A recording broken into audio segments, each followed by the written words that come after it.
Good morning and welcome to Sunday Coffee. Joining per usual as my co-host on Sunday mornings is both the future governor of Virginia and future mayor of Ann Arbor at this point. It's TK Eppley. This morning we're going to talk a little bit about the winners and losers during COVID. I'm your host, Dr. Dan Ford, and this is EchelonOrchid.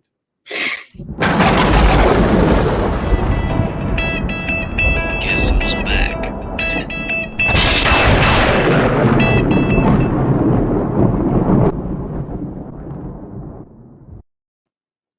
Good morning, TK. What's going on? Good morning, fine sir. How are you?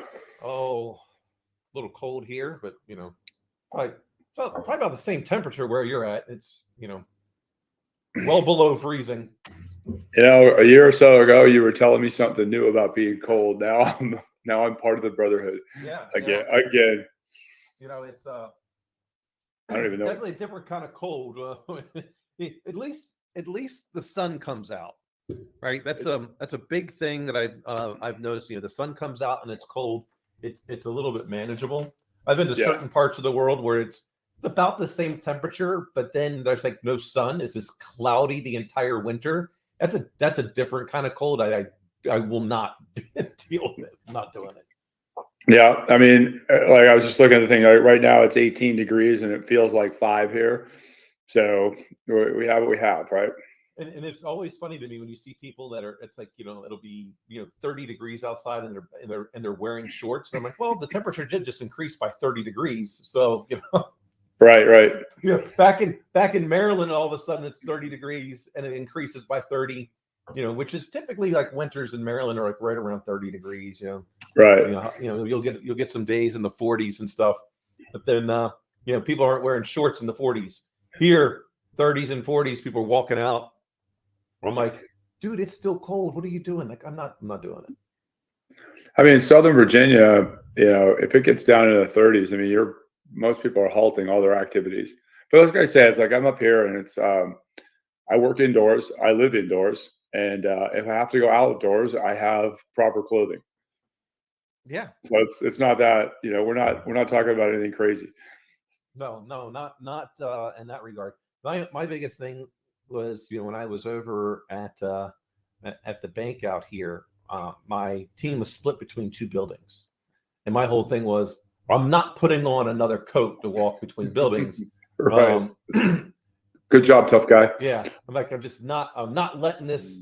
I'm not letting South Bend get to me. It's so I would put on a scarf, and that was it. And walk across the parking lot. So now it's basically kind of like the only time I bring out a winter coat is, well, also, just to be honest, like those big bulky winter coats, I start to immediately go, if I had to defend myself in some capacity, I'm not going to be able to if I'm wearing this coat. So I never wanted to wear a big bulky coat. I'm not 6'4" like you are, TK, where people aren't generally just not going to screw with you. Being 5'10", and you're out. I'm like, all right, if I have to do nothing I can do. So I never wanted to wear these big bulky winter coats. That's awesome. That's funny.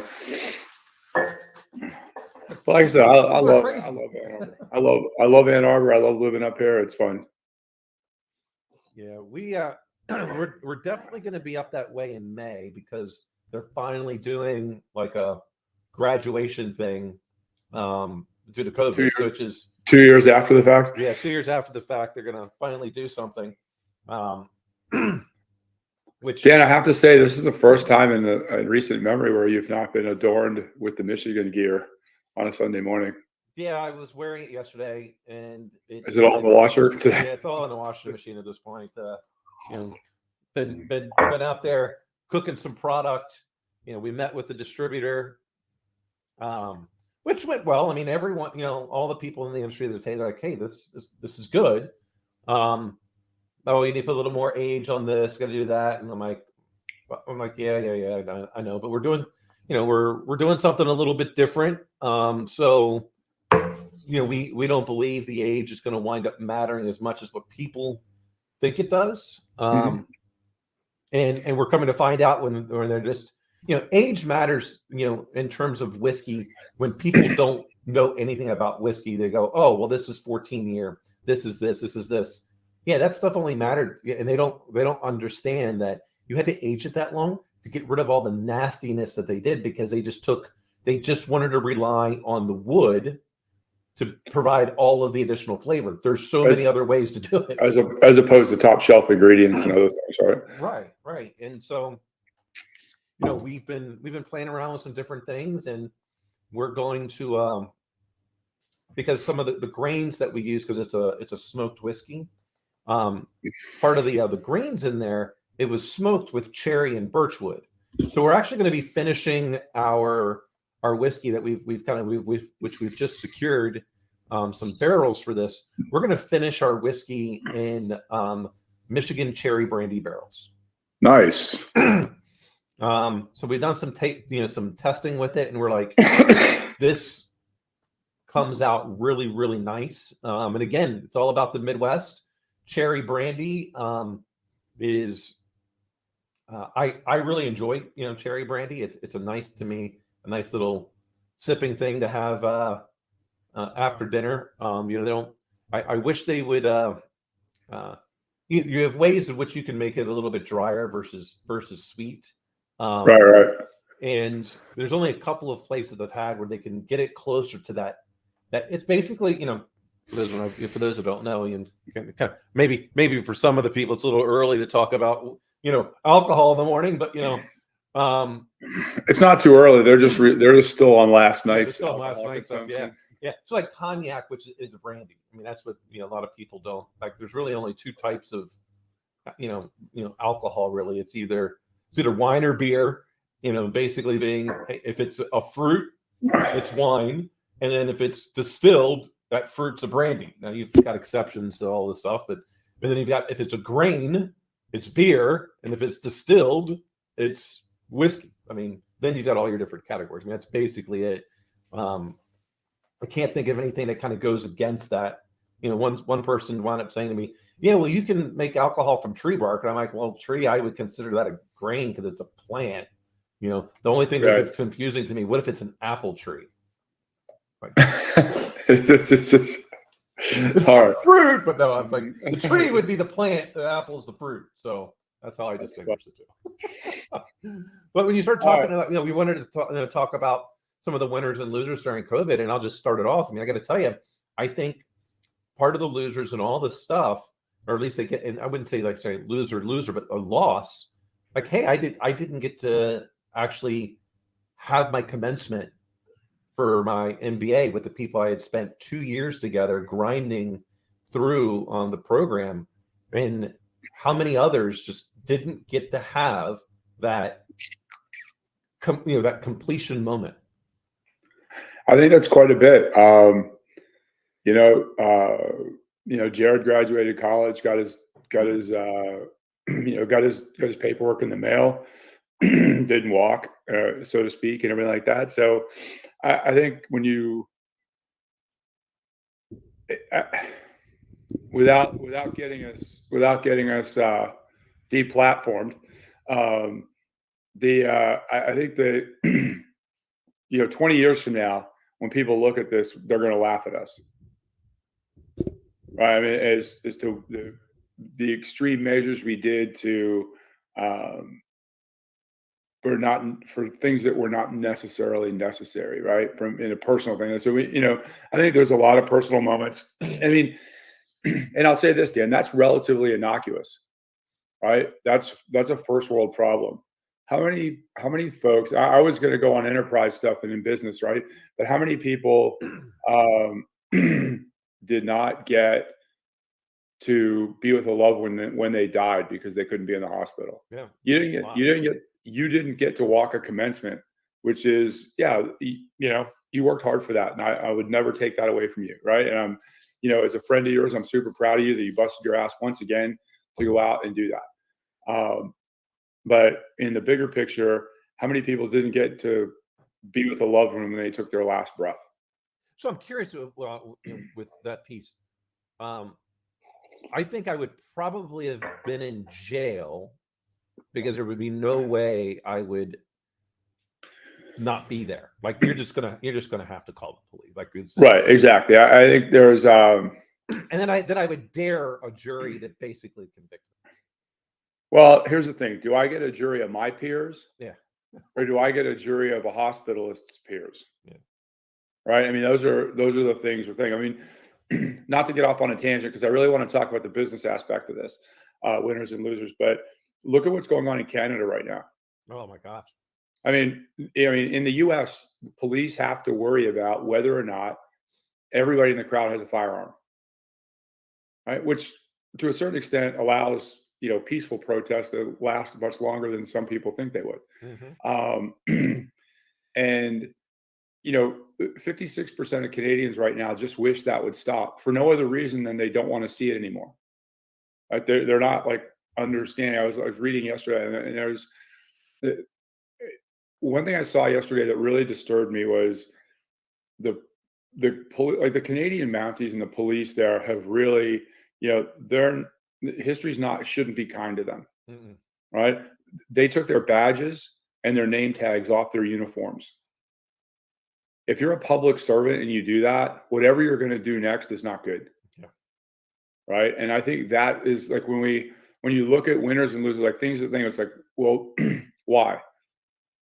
Why are we doing that? Why are those peaceful protesters? Yes, they're a nuisance, and they're a nuisance in Ottawa and everything like that. But guess what? I've seen and I've heard Canadians tell me, oh yeah, they should just stop because like the horns are loud and people want to or can't move around freely. Would you have ever said that to Dr. King? Right? They're two different things, what they're fighting for. But when people are peacefully protesting, it is supposed to the only lever they have is nuisance. Right? To get in somebody's face enough to where people are like, oh my God, like make change. Right. And so the government, Trudeau in particular, have two choices. One, be heavy handed and unleash the thugs on the crowd, or make change and listen to the people. Right. They chose one, not the other. But anyway, I'm off the whole response to COVID and bad behavior of governments around the planet, including ours. But I think a big loser in all of this is Peloton. A year ago, I would have said they were a big winner. Right. So if you think about the early days of COVID, when, I think ill-advisedly, people, governors in particular started shutting down gyms and everything like that, because the place to really focus on isn't the fast food restaurant where people are killing themselves with every bite. Let's focus on the one place where people can stay healthy. But I digress. So Peloton had this big inflection moment of, hey, there's a total addressable market, and then there's the serviceable addressable market. I think during, certainly through 19 and into 20, they basically completely saturated the serviceable addressable market.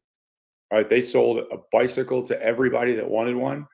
And in the case of when Peloton 2 came out, folks with a disposable income and that are early adopters went out and bought the Peloton 2.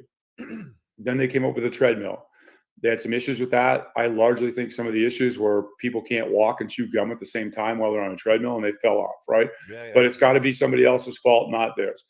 But even that, having been said that, people now are like, man, I can't believe the fall of Peloton. Well, now that people can go back to gyms, they can be out and about. They're not caged up in their house. And how many bicycles are there to sell in the world, right? I'll talk to U.S. in particular, right? And so I think overall, like they looked like a big winner in 19 and 20, but I think ultimately they're going to be a big loser. And I was reading this morning before the show that they have a new CEO, and his first statement to the public was Peloton spent a lot of money on things that they didn't need to. Well, did they do that, or were they short-sighted in how the market's going to trend down for them because they've saturated the market with bicycles, and they just said, well, hey, let's keep putting new products out there and hope people are going to buy. Well, when you have a largely confined user base that has to buy your product or something like it, and or not work out, right? And that's really what what a lot of the governments were saying. Hey, you're not allowed to go to gyms and be healthy. We'd rather you stay at home and roll the dice with whatever you're eating. At what point does that change? Right? At what point does the inflection point? And they're going to have to do a lot to get back, because even now, like, there's been, whether it's on Billions or there was another show / movie that came out where, they're middle-aged dudes are on a Peloton, they die, right? They have a heart attack, right? And Peloton's is all worried about that. Well, that's a reasonable thing. It's bad press, it's bad pub. Well, people that don't traditionally exercise, they start exercising, especially if they're in my age group, there's a good chance they're going to die. I'm not sure there's too many people that are over 150 that are still walking around 2K. Yeah, no doubt. I mean, it's the same thing. It's like, what's the, when do we have the most cardiac events? After a big snowstorm, because people are out there shoveling. Yeah. Right. And, but I think ultimately, Peloton's a big loser through COVID. From an enterprise perspective, they're a big loser instead of the big winner that everybody would have thought they were a year ago. Yeah, and this is where I get to, with companies like that. I mean, another big loser overall. I mean, is look at all of these restaurants that are just, I think, and which I think is a part.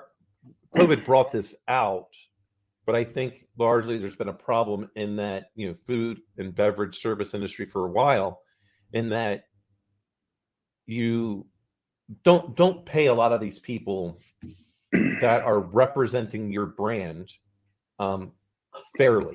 You're like, well, you get tips. Well, okay, great, but they're still representing your brand, and you're not taking a look at trying to figure out their future needs. And this is where I think, like, people like Ari up there and where you're at in Ann Arbor, with the amount of companies that he's got that are all in that food service and beverage industry, is to why he does so well, is that he teaches these people how to wind up being leaders, and tries to help them to, hey, go be your own entrepreneur at some point. I totally agree with that. I really like what he does up here, because you can't go into a restaurant, you can't go into a non-chain restaurant that has burgers, sandwiches, and everything without his bread not being on the menu. Yeah, and so they're big losers for different reasons, in that they weren't doing right by their people. Actually, let me twist this up a little bit. So if you look at in Ann Arbor, Applebee's, Joe's Crab Shack, TGI Fridays, all those restaurants have closed up, gone out of business. Right? I actually think that those restaurants from COVID were big winners, because the one, you look at, there's some ridiculous amount of small owned business, like millions of little small owned businesses, like 30,000 chain restaurants, chain businesses, or big businesses. They got taken care of during COVID with federal money. All of these chain restaurants were on the way down anyway, right? I think by and large, folks are like, hey, I want to shop local, I want to eat local. I want the mom and pop experience, right? It's one of the things I love about Ann Arbor and downtown Ann Arbor is there are no chain restaurants per se. And I know all the people at the places I go and eat and hang out, right? And you create relationships, and that's what life is about.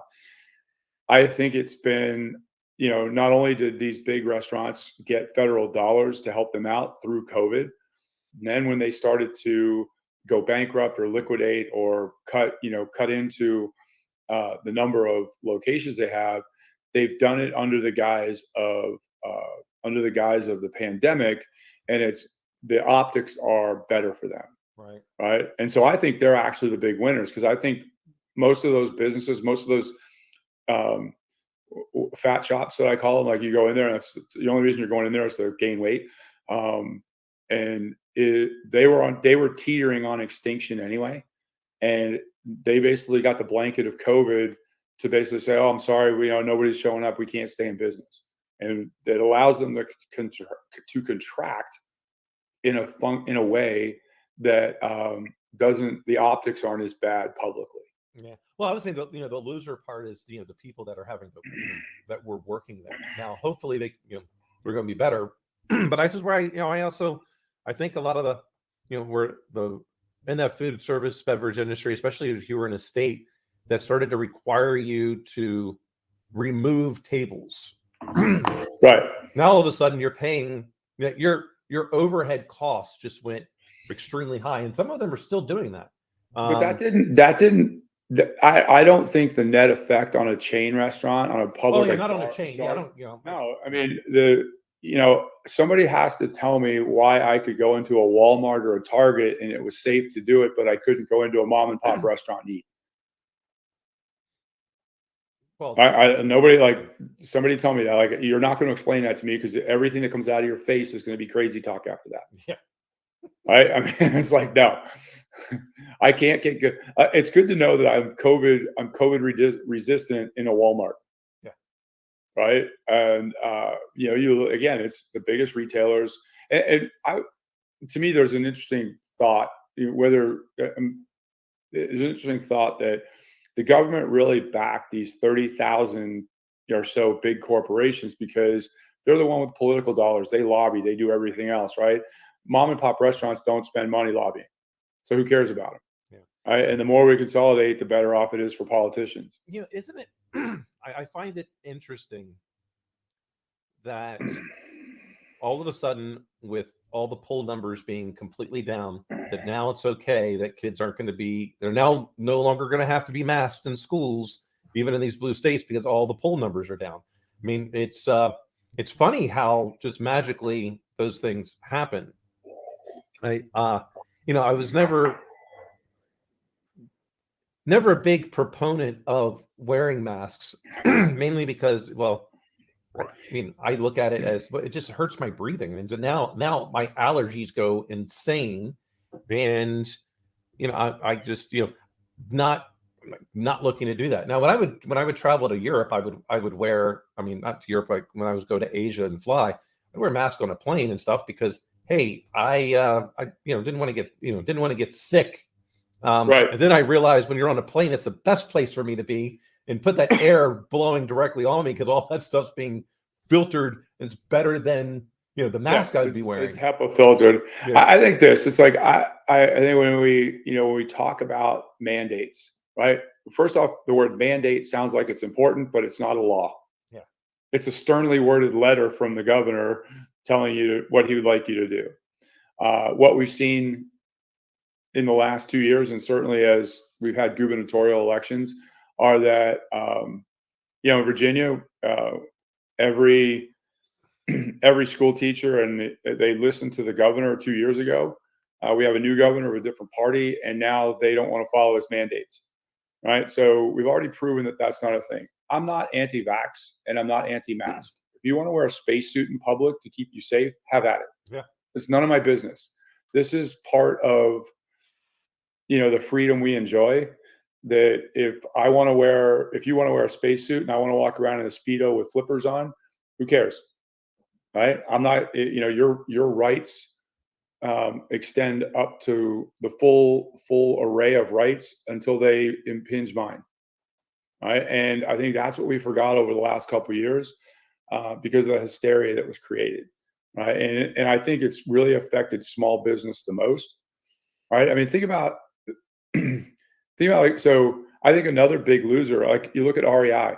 REI built this massive new headquarters in 1819 ahead of the pandemic. I mean, obviously, they didn't know the pandemic was coming, but they built this massive, green building out in the middle of the woods somewhere in the Pacific Northwest, I think, and they're never going to move into it. Right? Because they're like, hey, we have a retail locations and all of our business people can work from wherever. And that carbon footprint is a lot less. This is their reasoning. That carbon footprint is a lot less than this big building we have. So they've gotten rid of the building. They've sold this beautiful, completely green, state-of-the-art building because their employees are never going to show up there. Yeah. Right? I think that's a big change. I think one of the absolute biggest winners from this is the meeting space. Right, the virtual meeting space, whether it's for Bella, whether on if you want to create that virtual where people, everybody has an avatar, Verbella was kind of at the leading edge of that. But think about in the past 2 years, all the feature functionalities, back-end support, and just overall, the robustness of Zoom, Google Meet, Blue Jeans, all of those apps, right? And I think in particular, Microsoft was really struggling with Teams, right? They had the vestiges of Skype left in there. And for those people that don't know, like when Skype was first invented using asymmetric firewall punching, it was state of the art. It was very light and it was badass. And then Microsoft bought it and they had to integrate it into their Office system, or they felt they needed to. And how they managed the server back end and everything, it became very cumbersome and heavy. And that was kind of that was kind of the demise of Skype. And then they turned it into Link and stripped some of the stuff away.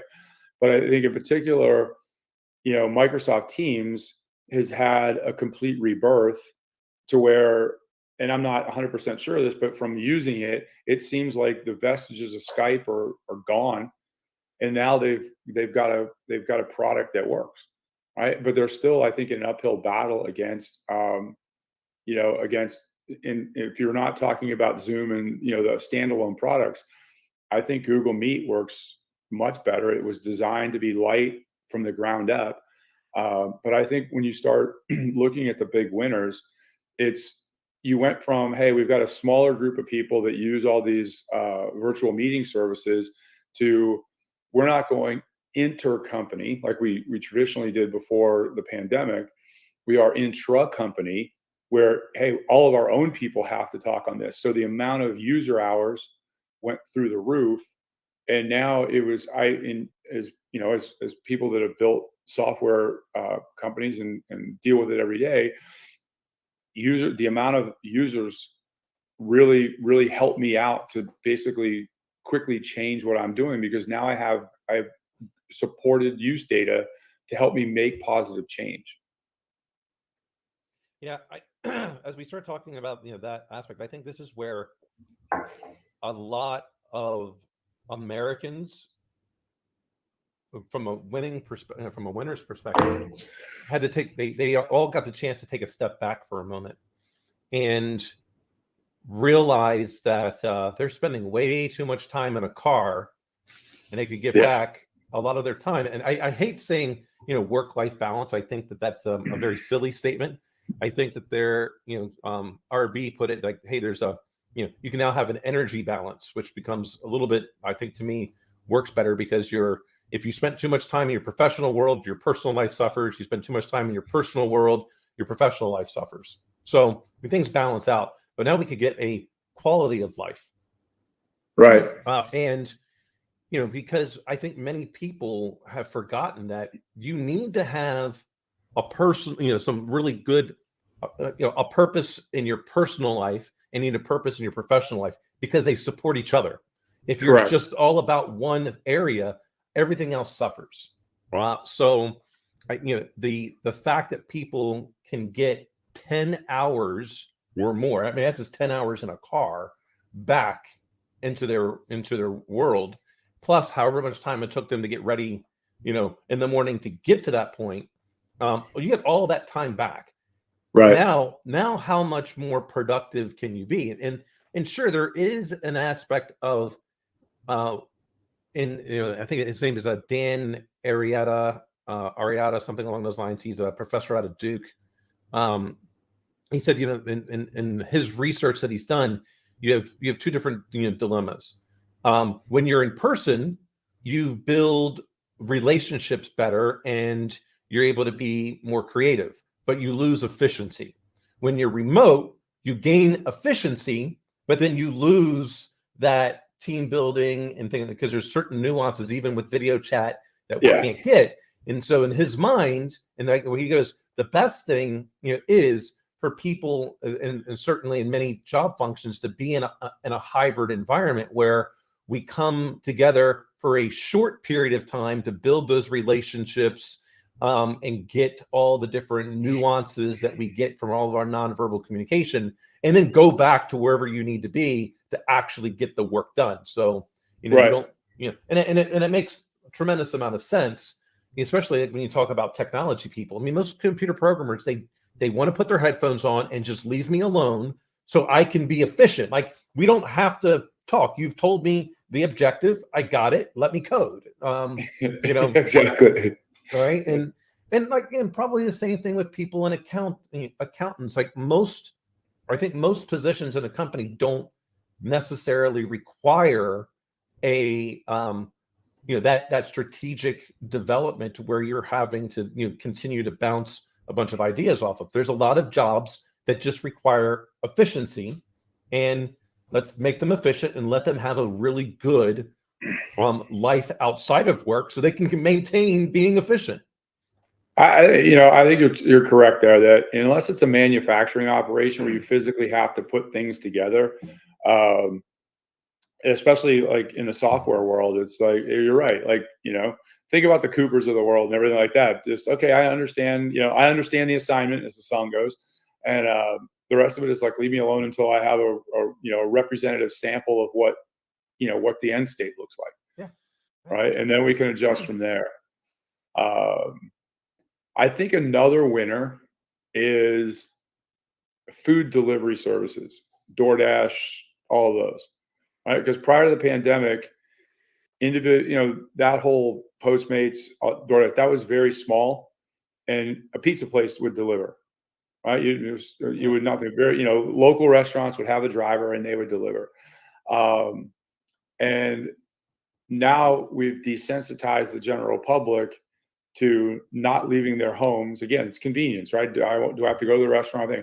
Not, but I think the winner in that are the Postmates delivery services of the world, DoorDash. The big losers are the restaurants. Yeah. Because the restaurant is they're basically getting rid of the food at cost. Sometimes they're absorbing some of that. And the servers aren't getting the tip. People are still required to put it in a bag, get it ready to go and everything, and they're not getting compensated. It goes back to what you said before. They're not making, they're allowed to be paid less than minimum wage because they assume a certain level of gratuity. And then when you put when you overlay the food delivery service on top of them, the food delivery service is making the tip. Yeah. And a fee and all that other stuff. So I think there's, again, very rarely when we talk about a winner, is it absolute, right? And I think the food delivery services are another, because now they're not going away, right? It's embedded in people enough now to where they're like, oh, this is awesome. What do I want tonight? Boom, they hit DoorDash, they go, it shows up at their house, right? I mean, so much so that Domino's made a big deal about buying up hundreds of thousands of dollars of gift certificates at local restaurants to get that. They would, when you ordered a pizza, they would give you one of these gift certificates to get you back to mom and pop places. Yeah. Right. Because it's like I said, it's not the chain restaurants that suffer. No, they're definitely not suffering. Big business does not really ever suffer. No, not at all. Yeah. And I think in terms of losers, which I'm not really I'm glad. I think a lot of people that are politicians are the big losers in this, because people are going to start. I think the career politician, hopefully, may be going the way of the dodo bird. Like, I think now some people are kind of going, well, wait a minute, maybe we don't need to have all these people in office for this long. I think that's maybe why you hear some people like AOC saying things like, well, I don't know if I'm going to run again. Well, is it because you don't think you can get elected again? Or as the good people of the 14th district of New York have finally woke up and said we want somebody different? Or is it when you look at politicians in particular, you want to talk about nuclear survivors. Yeah. Right. No matter what the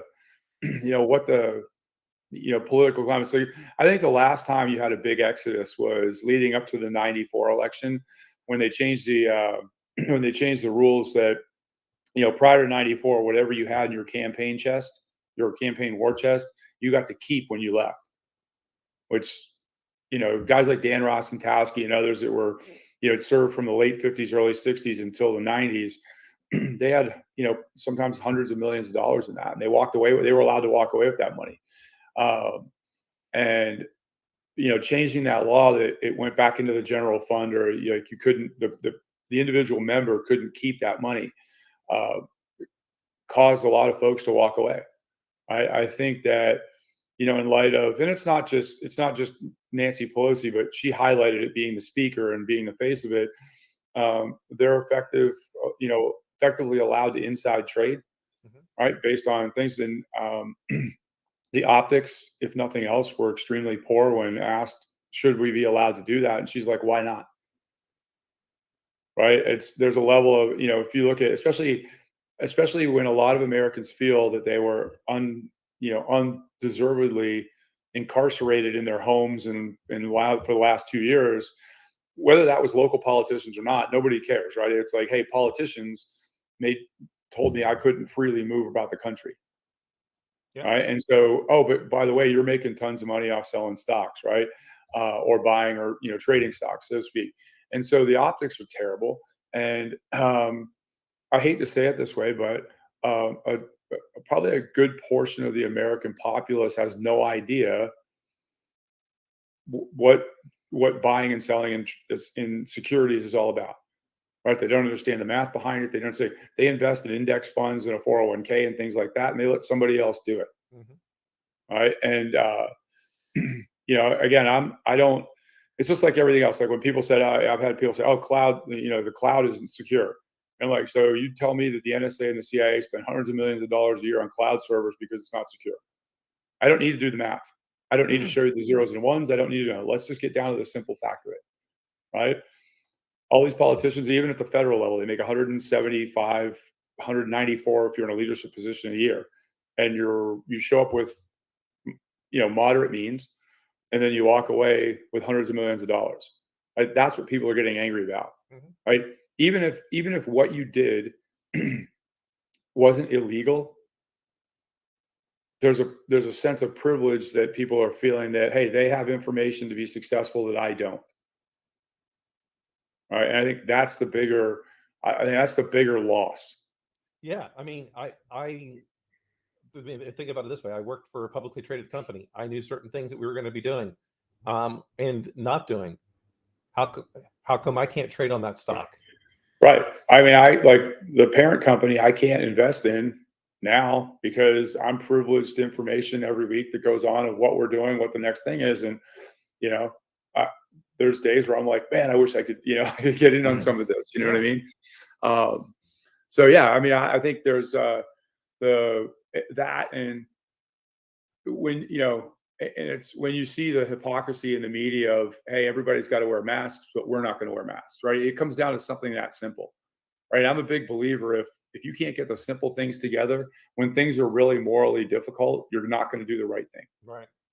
Right? And I don't care in anything, whether it's, hey, my job is this. I have a relationship with somebody, and when given the opportunity not to defend them or not to support them when they need it because it's beneficial to me financially, you're just wrong. Right? You're not. It's never going to escape me. I'm never going to get over it. And politicians and people like them that draw moral equivalencies, I can't get my head around. Right? And I don't think in particular people are going to be kind to this, And I mean, I think fundamentally one of the big losers is the mainstream news media. I mean, because with, and it's literally one of the foundations of our nation is the ability to dissent. And now if you dissent too loudly on a public platform, you'll get canceled. They'll remove you. We don't want to put up a talking point as to why somebody says, hey, X on the public domain. Well, actually, no, it's Y. And this is, these are the 3 reasons why it's Y and not X. We just like, nope, cut them off. We don't want to put them up on a platform. And I think that's making a lot of people extremely uncomfortable as well. The good news with that is these news platforms are going to start to realize, I think they've already started to realize that voices like Joe Rogan aren't going to be able to be canceled because they're too big, and that they need to start actually, reporting on facts and rather than narratives. Right. I think about this. And do I agree with everything Joe Rogan says? Nope. No. But you know what? He's free to speak how he wants, and I'm free not to listen if I disagree with him. Right. But what he's done is he's allowed an alternate narrative to everybody get vaccinated and nothing else matters. Right. And there's nowhere in human history where that's been, the case, especially for something that is under an emergency use authorization. And yes, for those people that want to at me, I get it that they, without good fidelity of information, they rushed through and said it's a vaccine now.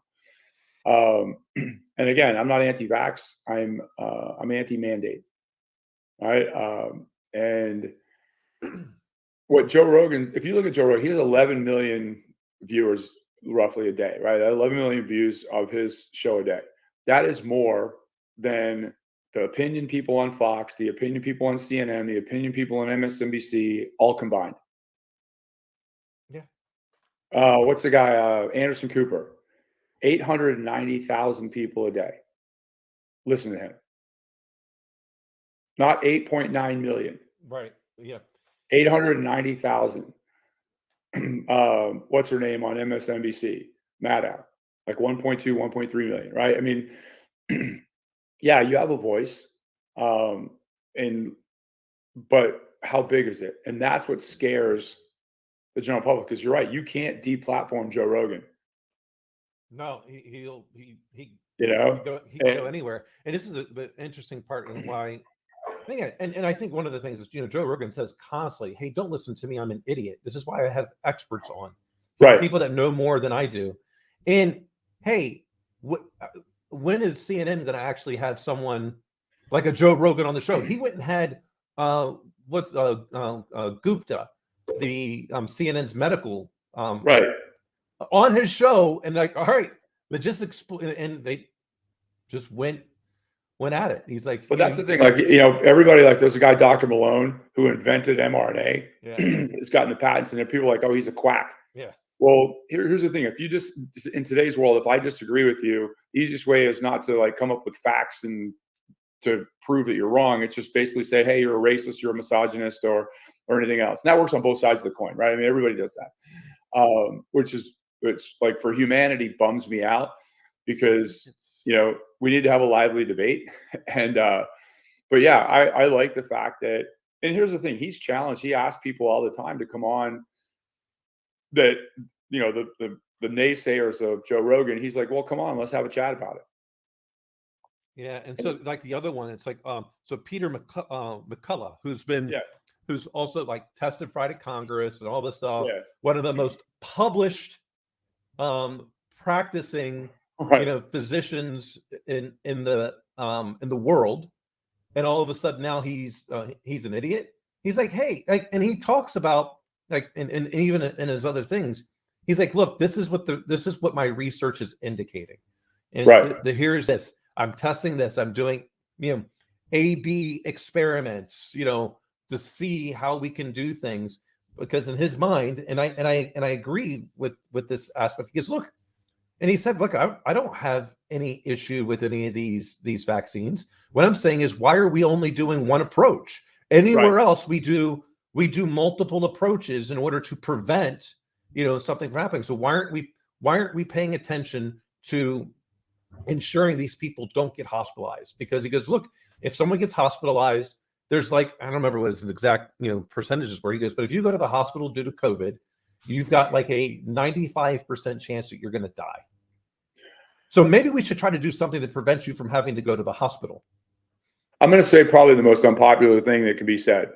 In the last 2+ years, there hasn't been one public service announcement, one commercial, one person standing there saying, hey, why don't you lead a healthy lifestyle, live, work out, eat correctly, and change the paradigm? Because now you're not only going to piss off the pharmaceutical industry, you're going to piss off corporate agriculture industry. Yeah. And I think that's the bigger, like, again, I go back to fire suits. You know, just like every NASCAR driver wears a fire suit with all its sponsors on there, every politician needs to wear a fire suit with all their sponsors. The bigger the logo, the more money they've given you. Yeah. And like Cory Booker, everything in his existence will just have Big Pharma all over it because J&J Farm, they're all in Jersey, New York. You know, they're all effectively in his district, right? But and he's not the only one. I mean, he's easy to pick on because he's very vociferous about his defense. But I mean, Pfizer alone is had like I think it's $39 billion Yeah.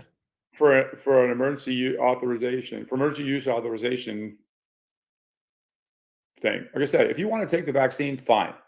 I don't care. Like I said, I'm not anti-vaccine. All right. But I also think that, especially when you start talking boosters and everything else, you're getting to a point where there's more than anecdotal evidence that if you have a cardiac condition, it's probably not for you. And I'm speaking out my ass as somebody who has had a cardiac condition and is fretting, would be fretting that for the simple reason it's like, hey, I'm already potentially at risk. Why do I want to add to that when no physician has ever been able to answer my question on one way or the other? Yeah. You know, I you know, when it comes to, you know, all of those all of the shots, I just kind of go, look, if this is what you want to do, like, you know, go ahead and do it. Like that's, you know, it's your you know, it's your choice. But what I find interesting is how quickly people's opinions change based on whatever happens to be out in the What they hear in the news. yeah, like I just go, you know, it's just mind-boggling to me as to how fast it changes. Like, you know, and I don't buy this whole thing of, well, I've done my research. Well, look, a Medium post isn't research. Exactly. You know, Exactly. so just some video you heard on YouTube, it does not make it research.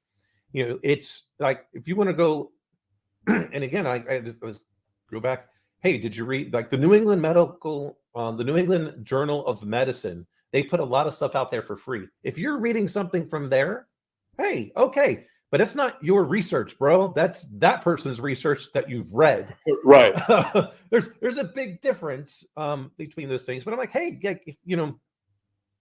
But here's the thing: even if you're doing that, you're more informed than the average Twitter user. Yeah, like don't make your opinions based on just like someone's Medium post.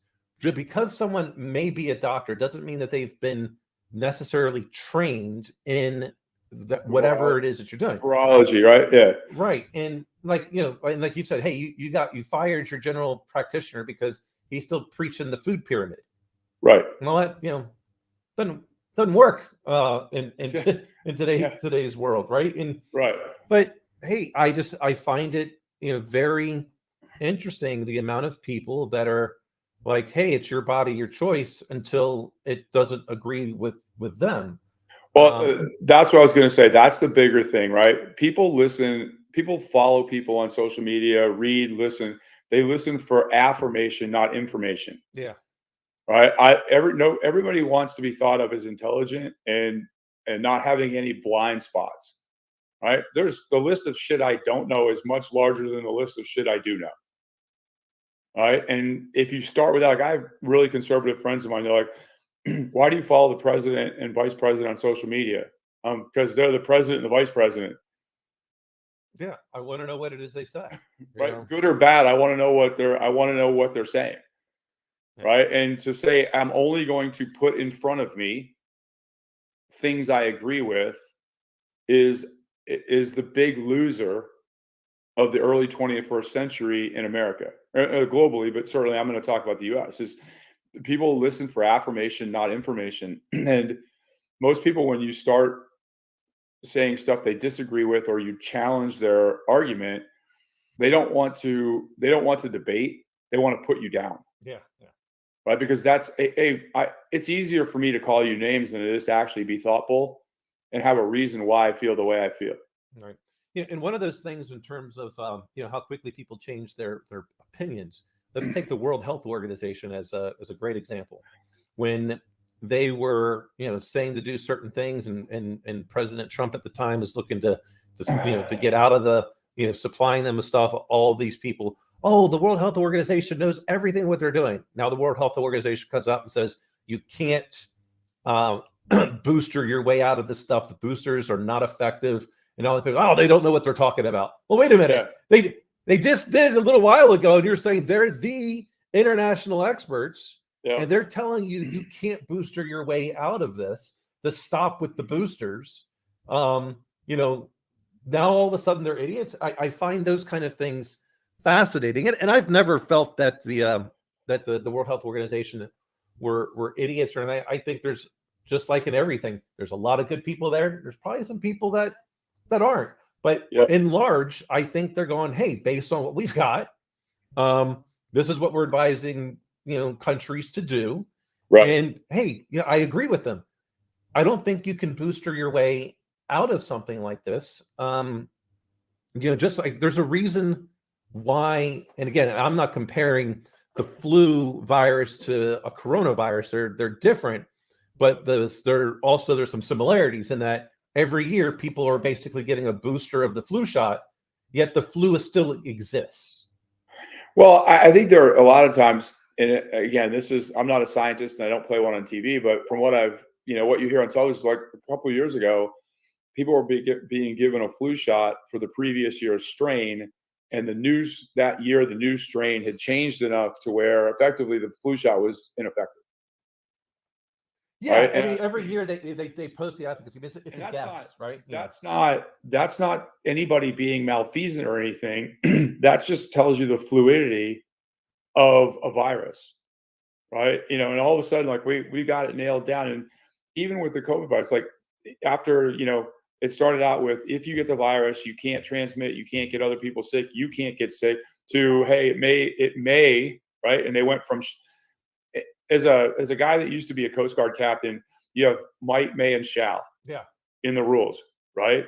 And shall means you got to do it, and might and may is, hey, good luck figuring that out when you're out in the high seas, right? They went from absolute to it may help you out. Yeah. It may reduce that. And here's the thing: I'm not, like I said, my thing is I'm anti-messaging the way that they've messaged this, right? And that for the first time in my lifetime, when it comes to anything related to health, there's only one solution that helps.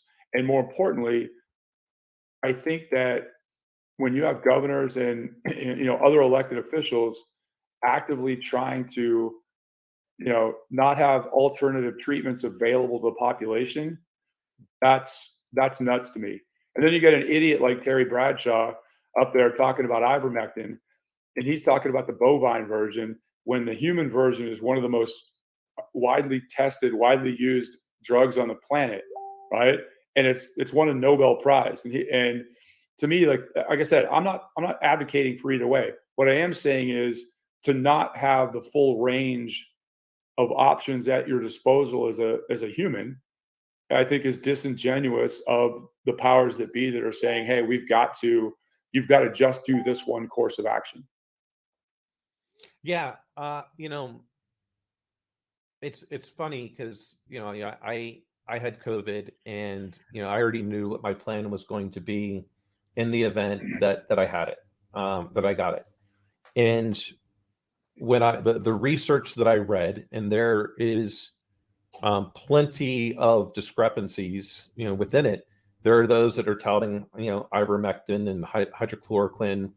But there was also plenty that were saying that it were, red herrings, that they right.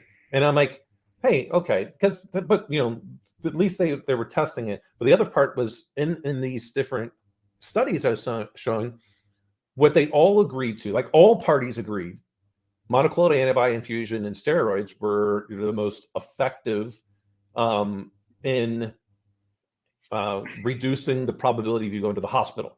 So right. I'm like, okay, well, if I get this, I'm going to cut out the stuff that is controversial, because one, I'm not that doctor, and I could go talk to 100 doctors, and I'm going to get probably 50 of them that say yes, do hydrochloroquine and this, and the other 50 say no. But all of them, including the FDA, agreed that, what I did was, so I'm like, all right, well, if they're all agreeing that this stuff works, like every party agrees, I'm going to do that. Right. But the amount of people, and this was just what upsets me in terms of the losers and why the mainstream media to me sucks. No one would talk about the things that everyone agreed upon, which was in the event that you get this, the sooner you can get a monoclonal antibody infusion and a steroid in the event that you're having that, then the higher probability you're going to be of not having to go to the hospital and therefore getting through this. They didn't want to say anything about that. Right. And that bothers me because, hey, everyone agrees that that's a valid treatment. Like, why did they stop talking? The FDA agrees. Now, one of the things that was interesting, and I do I've talked to a couple of physicians.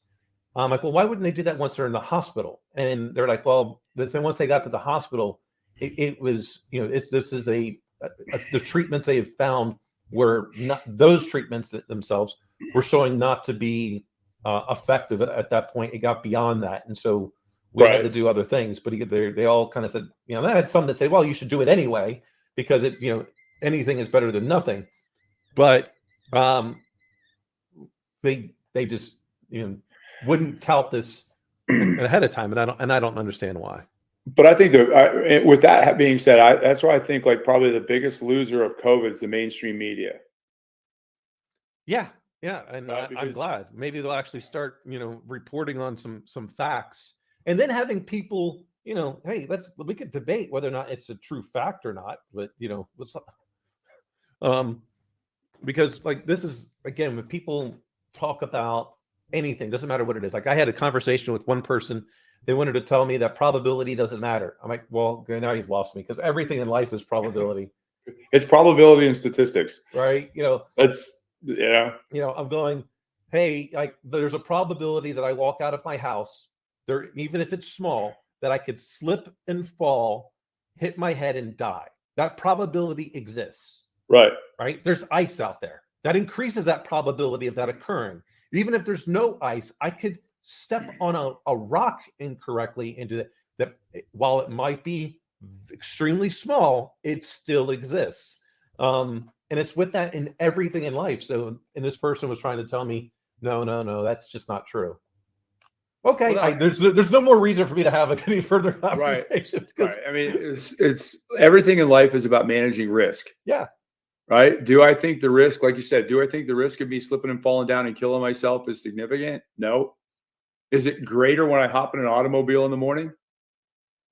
Yes, but still, hey, everybody has some level of training. They're licensed to drive. I mean, so it's about how we reduce risk. Yeah. All right. But I think that's in everything in life. And if people are out there saying, hey, probability and doesn't matter, statistics don't matter, they're pushing an agenda. Mm-hmm. Yeah. Right. And that's why I think when you start talking the media, social media in particular, like I said, I think a lot of the big losers also are the social media platforms. People are tired of, hey, I may or may not agree with an opinion, but I want people to be free to share that opinion. Hey, as long as you're not talking about killing people, touching kids, or stuff like that, we're talking about, hey, somebody agrees or disagrees with the dominant paradigm of a topic, and the first thing is everybody's like, oh, you got to deplatform that person so you don't listen to them anymore. The minute you want to take somebody out of the public space so that I can't listen to them, even if I never heard of them, I want to listen to them. Yeah. Yeah, I don't, I got to tell you, I really, with the aspect of social media, I really hate the virtue signaling that goes on. I think like one, your choices should be left to your closest people. Like, stop the virtue signaling. Like, I see people with like, 100 different, like, emojis of the hypodermic needle from the getting a shot, and this. Yeah. I just all that makes me want to do is, or they have a mask. They have a mask on in their profile picture and everything like that, right? It's like I said, you want to wear a spacesuit to work every day, please feel free, right? And don't ask me to engage in your behavior, and I'm not going to ask you to engage in mine. Right. And, it's like, I go back to it all the time. Jefferson said, my disagreements with another man has never been a reason to hate him. And we've completely went off the rails on that. Oh yeah. And it's fueled by social media, right? I mean, like a lot of people are, frankly, a lot of people are weak, right? And they're looking to say, hey, here's my opinion. I agree with it. Somebody else agrees with me that's in the public space, and they're getting paid to talk on television or whatever, whatever that is. They're looking for affirmation, not information. Well, this is what's interesting in anything in life when it comes to disagreement. Hardly ever do you vehemently disagree with every single portion of a person's, stance. And exactly. And even when it comes to business, like there's been many times where I've had, and this is just where we talk about, the building of relationships. Okay, we disagree on this. Well, let's find out what we actually truly disagree on. Mm-hmm. Right? As an example, I'm looking at trying to position things to moving more and more towards Google Workspace because I think it's better for the collaborative environment that we're trying to do. It also significantly reduce our costs. Well, one individual was like, "Oh, I think you're going to lose productivity." Okay, I agree with that. I agree with that. Right. But where do you think we're going to lose productivity? I mean, it's a short-term loss because people are going to have to possibly retrain themselves. But where do you think that's going to be? Well, I'm not sure. Well, then why would you make a statement of that nature without saying? Right. I said, so I've thought about this, and I go, okay, 75% of our staff doesn't use Office 365. They're just using our banking application to service the members. So they rarely are on email. They're definitely not using Word, Excel, PowerPoint because they're call center people. They might use chat on occasion, but it's not really. So where else? He goes, oh, well, I think, marketing is going to lose productivity. Well, funny you would say that. They actually did their entire strategic plan, and they tend to use Google Workspace more than any of us because all of our partners use Workspace, and it's easier for them to collaborate with them. So where else? Well, how about accounting? They can keep Microsoft Excel. So the idea was that there was only we were trying to fine tune one piece of the argument, which was, well, I think there's going to be well, in the short term, yes, because not everyone's some people are going to have to switch. They're going to have to relearn a couple little things. But where we're going to have a big gain? All of those high school and college students that we're hiring because they've been using Google Workspace for the last 10 years. Right. And I think, just like when for years in the 80s and early 90s, Microsoft, if you were a student, they damn near give it to you. Yeah. Because they want you to be a comfortable user by the time you get out of college, so that you went to a business environment, that's what you wanted to use. And I think, like, when you start talking about Google Sheets, if I'm not incorrect, there are less fundamental back-end math errors in Google Sheets than there are in Excel. Yeah, the only issue that you really have with Excel versus Google Sheets today is just that a lot of your we'll say legacy systems you are geared for that. Yeah, they're just geared for Microsoft Excel. But I'm seeing less of the dependency over time because all of your analytical engines are moving into a cloud. So like if you're utilizing any type of data warehouse, your analytic engines like Tableaus and BigQuery and all that kind of stuff, all that stuff now is happy. You just have your browser open and it's going into that. Excel is no longer needed. The dependency on it is becoming being less reduced. Yeah. It's just a matter of time. Yeah, I'm getting back to it anything like they could talk about we're probably most people are probably only a couple of percentage points away from that disagreement because they largely probably agree on 97% of things. Right. Hey, those couple of look, think about the amount of people that believe in the MMR vaccine, which to me, by definition, is actual real vaccine. It's not, an immune enhancer like the flu shot. But I'm not a medical doctor. In that case, this is the way I do it. But there's plenty of people that go, well, it creates autism. Well, I don't know if that's true or not. I mean, there has been reports, but It's probability. It's like you know, from what the data has shown, and I don't know what it is, but it's something like, you know, less than 1/1,000,000%. But you know what happens? It becomes real to that parent when that happens Right. to your child. Then it doesn't matter. It's 100% of my child. So I get it. Yeah. But to them, the risk was too high, and they don't want to do the NMR. Well, last time I checked, even if you've got any one of those, you know, particular diseases, there's an antidote. Right. I think when you look at, like, you know, like the polio vaccine is like the benchmark for me. It's like there's a rise in polio in Northern Europe now because people weren't getting vaccinated. They got vaccinated, it went back down. Right. That is, you know, as we kind of close out, that to me is like, hey, and what does that vaccine have different than any other one? It was given away. Yeah. Right. It was given away. Right. We're not like, you know, it's like through the past 2 years, the other thing is like, hey, it's a free, free COVID shot. It's not free. No.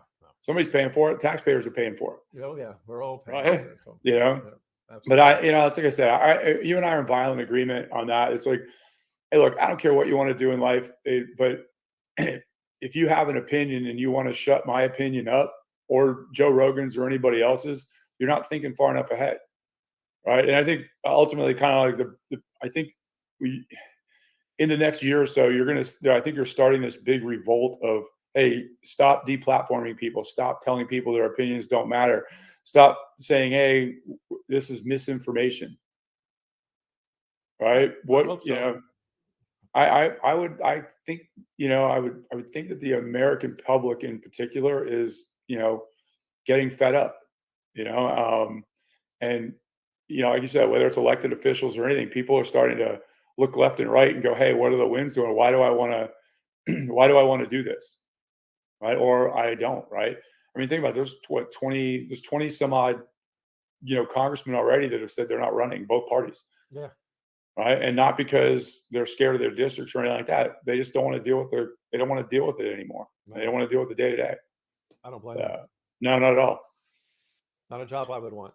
That's why you're the future governor, not me. Yeah, that's exactly what I need to do. I might be the future. I might be the future dog catcher of Ann Arbor, but that's only because I like dogs more than I like people. Yeah, I know. I hear you. So, all right, my friend. Well, it's good catching up as always. Hope you have a great rest of your week, and everyone out there, thanks for tuning in. See you next Sunday. Goodbye, everybody.